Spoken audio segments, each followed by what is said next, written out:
Bismillahirrahmanirrahim. Assalamualaikum warahmatullahi wabarakatuh. Shalom, Om Swastiastu, Nama Budaya, salam kebajikan, salam sejahtera untuk kita semua. Kami dari kelompok 2 yang terdiri dari Hengki, Yulianti, dan saya Nurul Huda akan memaparkan materi tentang kriteria dan perilaku kepemimpinan. Pendahuluan, kepemimpinan adalah sebuah proses di mana seorang individu atau kelompok yang mengarahkan dan mempengaruhi orang lain untuk mencapai tujuan yang telah ditetapkan. Dalam sebuah organisasi, kepemimpinan sangat penting dalam memimpin tim dan mencapai tujuan bersama. Untuk menjadi seorang pemimpin yang efektif, ada kriteria tertentu yang harus dipenuhi dan perilaku tertentu yang harus ditunjukkan. Dalam makalah ini akan dibahas mengenai kriteria dan perilaku kepemimpinan yang efektif. Kriteria kepemimpinan ada beberapa jenis, yaitu integritas, kecerdasan, kemampuan berkomunikasi, kreativitas, dan kemampuan belajar. Integritas merupakan kemampuan untuk selalu bertindak sesuai dengan nilai dan prinsip yang dimiliki. Seorang pemimpin yang memiliki integritas akan selalu jujur, terbuka, dan memiliki kepercayaan diri yang tinggi. Kecerdasan merupakan kemampuan untuk memahami kompleksitas masalah dan menemukan solusi yang tepat. Seorang pemimpin yang cerdas akan mampu memimpin dengan baik dan mengambil keputusan yang tepat. Selanjutnya, kemampuan berkomunikasi yang baik akan memungkinkan seseorang pemimpin untuk menyampaikan pesan dengan jelas dan efektif kepada karyawan, rekan kerja, serta mitra bisnisnya. Seorang pemimpin yang baik harus bisa mendengarkan dengan baik, memberikan umpan balik yang positif, dan memotivasi timnya. Kemudian, kreativitas merupakan kemampuan untuk menghasilkan ide-ide baru dan solusi yang inovatif. Seorang pemimpin yang kreatif akan mengembangkan strategi baru dan membuat keputusan yang berbeda dengan yang sudah ada sebelumnya. Selanjutnya, kemampuan belajar merupakan kemampuan untuk belajar dari pengalaman dan kesalahan yang terjadi. Seorang pemimpin yang baik harus bisa mengembangkan diri sendiri dan terus belajar untuk meningkatkan kualitas kepemimpinannya. Memimpin dengan contoh. Seorang pemimpin harus selalu menjadi contoh yang baik bagi anggota timnya. Ia harus menunjukkan perilaku yang diharapkan dan menjalankan tugas-tugasnya dengan baik. Mendengarkan. Seorang pemimpin yang efektif harus selalu mendengarkan anggota timnya dengan baik.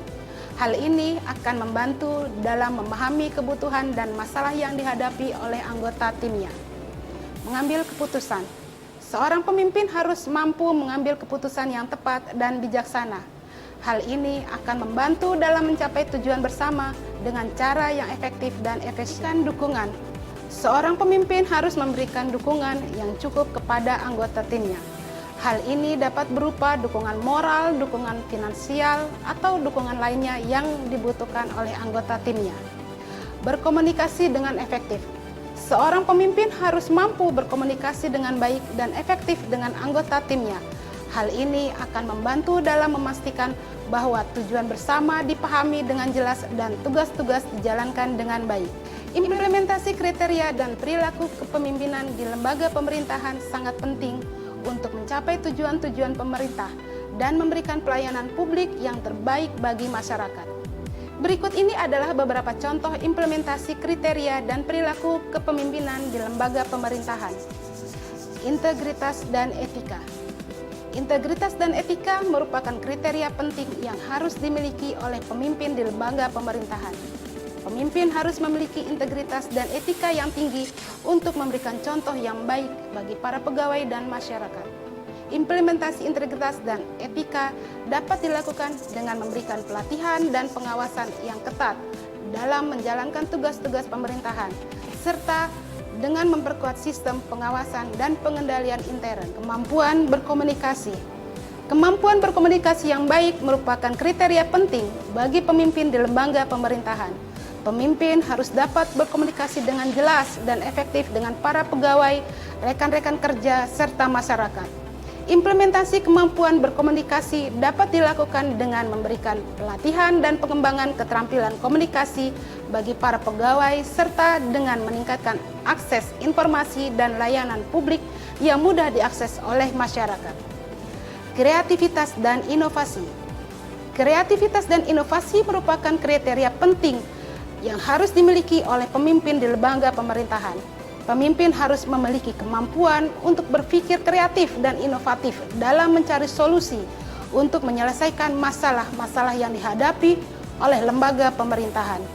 Implementasi kreativitas dan inovasi dapat dilakukan dengan memberikan kesempatan dan dukungan untuk para pegawai untuk berinovasi dan mengembangkan ide-ide baru dalam menjalankan tugas-tugas pemerintahan. Transparansi dan akuntabilitas. Transparansi dan akuntabilitas merupakan perilaku kepemimpinan yang penting dalam menjalankan tugas pemerintahan yang efektif dan efisien. Pemimpin harus dapat memberikan informasi yang jelas dan terbuka mengenai kebijakan dan keputusan yang diambil oleh lembaga pemerintahan, serta memberikan pertanggungjawaban atas tindakan dan keputusan yang diambil. Implementasi transparansi dan akuntabilitas dapat dilakukan dengan memperkuat sistem pengawasan dan pengendalian intern, serta dengan memberikan akses informasi yang mudah diakses oleh masyarakat. Keterlibatan masyarakat. Keterlibatan masyarakat adalah perilaku kepemimpinan yang penting di lembaga pemerintahan karena dapat membantu meningkatkan partisipasi masyarakat dalam proses pengambilan keputusan dan pelayanan publik. Implementasi keterlibatan masyarakat dapat dilakukan dengan membentuk forum atau kelompok kerja yang melibatkan masyarakat dalam proses pengambilan keputusan dan pelayanan publik, serta mengadakan pertemuan atau dialog dengan masyarakat secara teratur. Contoh kepemimpinan seorang camat. Salah satu studi kasus kepemimpinan seorang camat di DKI Jakarta adalah kepemimpinan camat Kebayoran Lama, yaitu Bapak AF. Beliau merupakan camat yang sukses dalam memimpin wilayahnya dan memberikan dampak positif bagi masyarakat di wilayah Kebayoran Lama. Berikut adalah beberapa contoh kepemimpinan beliau. Poin pertama, memperkenalkan program pemberdayaan masyarakat. Camat Kebayoran Lama Bapak AF berhasil memperkenalkan program pemberdayaan masyarakat dengan menggandeng komunitas dan lembaga sosial di wilayahnya. Program pemberdayaan masyarakat ini bertujuan untuk meningkatkan kesejahteraan masyarakat dan membangun kesadaran serta kepedulian sosial di lingkungan sekitar. Poin yang kedua, meningkatkan partisipasi masyarakat dalam pembangunan. Bapak AF mendorong partisipasi aktif masyarakat dalam proses pembangunan di wilayahnya. Camat ini memberikan ruang partisipasi bagi masyarakat melalui rapat-rapat koordinasi dan program-program sosial yang menghadirkan masyarakat sebagai mitra kerja pemerintah. Poin yang ketiga, menjaga kebersihan dan kesehatan masyarakat. Bapak AF mengembangkan program-program yang bertujuan untuk meningkatkan kebersihan dan kesehatan masyarakat di wilayahnya. Program-program tersebut meliputi kegiatan pembersihan lingkungan, pengelolaan sampah, penyediaan air bersih, serta pengembangan kesehatan masyarakat. Poin yang keempat, membangun sinergi antar instansi. Camat Kebayoran Lama yaitu Bapak AF berhasil membangun sinergi yang baik antar instansi terkait dalam pelaksanaan tugas dan program pemerintah daerah. Camat ini mampu memfasilitasi dialog dan bekerja sama yang produktif dan saling menguntungkan bagi semua pihak. Poin kelima, meningkatkan pelayanan publik. Bapak AF juga memprioritaskan pelayanan publik yang berkualitas dan responsif terhadap kebutuhan masyarakat. Camat ini menciptakan sistem pelayanan publik yang efektif dan efisien, serta memastikan bahwa pelayanan publik di wilayahnya berjalan dengan baik. Poin yang keenam, dengan kepemimpinan yang baik, Camat Kebayoran Lama yaitu Bapak AF berhasil memberikan dampak positif bagi masyarakat di wilayahnya dan menjadi salah satu contoh kepemimpinan yang sukses di DKI Jakarta. Kesimpulan, kriteria dan perilaku kepemimpinan adalah penting untuk membentuk kepemimpinan yang efektif dalam organisasi, termasuk di lembaga pemerintahan. Kriteria kepemimpinan yang baik termasuk integritas, kecerdasan, transparansi, keterlibatan masyarakat, kemampuan mengelola sumber daya, dan kemampuan bekerja sama. Sedangkan perilaku kepemimpinan yang baik meliputi menunjukkan contoh yang baik, memotivasi dan menginspirasi bawahan, memberikan arahan yang jelas, dan membangun hubungan yang baik dengan stakeholder. Dalam implementasi kriteria dan perilaku kepemimpinan di lembaga pemerintahan, penting untuk dilakukan secara konsisten dan berkelanjutan.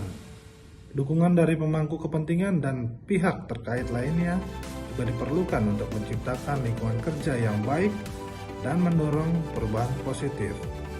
Dengan menerapkan kriteria dari perilaku kepemimpinan yang baik di lembaga pemerintahan, diharapkan dapat meningkatkan kinerja pemerintah, meningkatkan kepercayaan masyarakat, dan memberikan pelayanan publik yang lebih baik. Kepemimpinan yang baik juga dapat memperkuat tata kelola yang baik, mengurangi korupsi, meningkatkan efektivitas organisasi, dan memajukan pembangunan berkelanjutan. Oleh karena itu, penting bagi para pemimpin di lembaga pemerintahan untuk memahami kriteria dan perilaku kepemimpinan yang baik dan menerapkannya dalam tindakan mereka sehari-hari. Berikut presentasi dari kami kelompok 2. Wassalamualaikum warahmatullahi wabarakatuh. Shalom, Om Santi Santi Om, Namo Buddhaya, Salam Kebajikan.